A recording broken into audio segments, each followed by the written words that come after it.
Matthew chapter 5, verses 3 to 12. Blessed are the poor in spirit, for theirs the kingdom of heaven. Blessed are those who mourn, for they will be comforted. Blessed are the meek, for they will inherit the earth.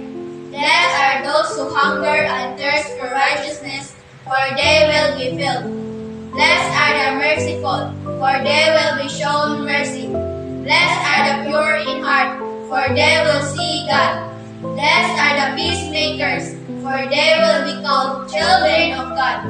Blessed are those who are persecuted because of righteousness, for theirs the kingdom of heaven. Blessed are you when people insult you, persecute you, and falsely say all kinds of evil against you because of me. Rejoice and be glad, because great is your reward in heaven. For in the same way, they persecuted the prophets who were before you.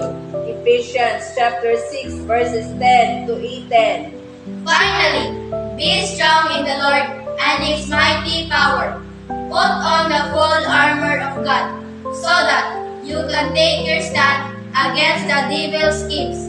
For our struggle is not against flesh and blood, but against the rulers, against the authorities, against the powers of this dark world, and against the spiritual forces of evil in the heavenly realms.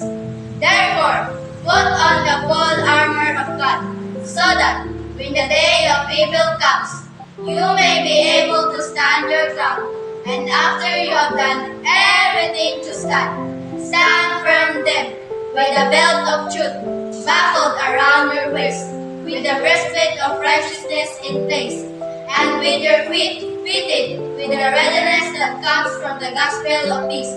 In addition to all this, take up the shield of faith, with which you can extinguish all the flaming arrows of the evil one.